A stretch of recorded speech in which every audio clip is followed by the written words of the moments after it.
Tụi con lại ảnh cô dùng mà. Nó phép mình có phép tụi nó đi lên qua. Nó sẽ kia là phải đó. Nó sai theo tụi thầy nó tôm phép. Cho ai lên để nó tàu nó chia lên. Nó chỉ cả hai cơ. Hiện tại bốc chai mà để thấy tụi này thấy có chai sai. Đó.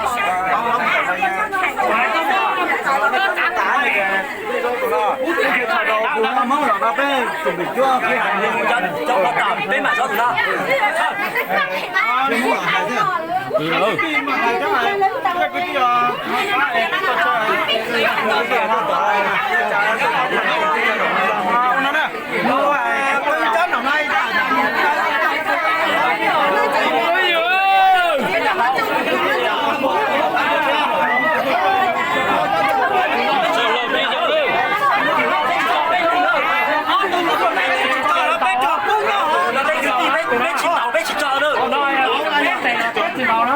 Còn nó mà mua từ nào đó là bé chỉ cho rồi nó cho trên như nữa chỉ cho nó bé chó đấy biết rồi tả thôi sai là nó rồi không hay là nên con đi cho Chưa hẳn, chúng nó bây giờ chờ đảo to.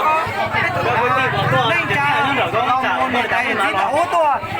Sợ nhó mình chỉ cả hai mua đi chẳng chỉ cả hai. Bé thảo luận, ta chỉ mà ô tô mà bé chỉ tàu to, nhó.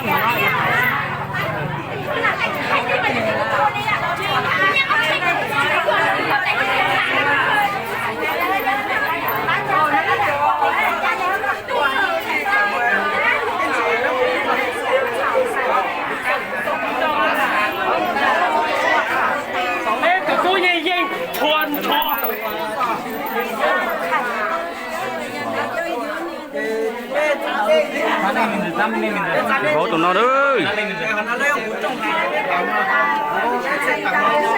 Cho cá thả. Rồi cá lò đấy. Con nhé cho lò chế. Bây giờ một trong hai này cái tặng tầm thôi. Tặng thôi. Có đội không ai được tặng thôi.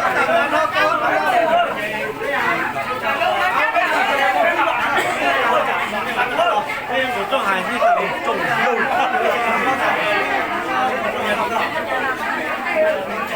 Nhớ nó mà nhớ nó.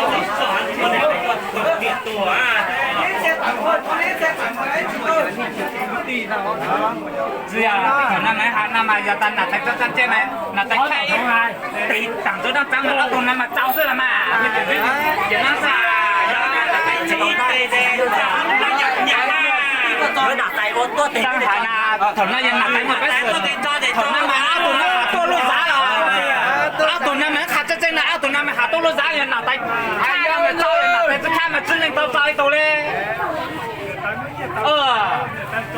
หนักใจเจ้าหมดไปสุดเจ้าเอาตัวมาเจ้าอย่าจะเจ้ามาก็ตัวก็จะต้องเจ้านะvìขาดจริงๆก็ตัวvì一直在啲大人杜等啊投資呢นะ同那咪เอาตุ่นนั่น咪我多了啥就等那等我不是看那这Sai vô hơn nè. sai vô đâu này để chậm rồi Đó.这这样就等没喊你tụi ta cháu sẽ cháu được chẳng nào chứ Đây là vũ trò. chỉ tụi cháu giờ ta là tại cháu mà là tại đã tụi cháu mà cháu tụi còn á Cái tiền gì vừa cho mất nó là giả tặng hơn đó sau. giờ ta nằm ở cái nhà hay là cho chị tàu lên như tụi mình lại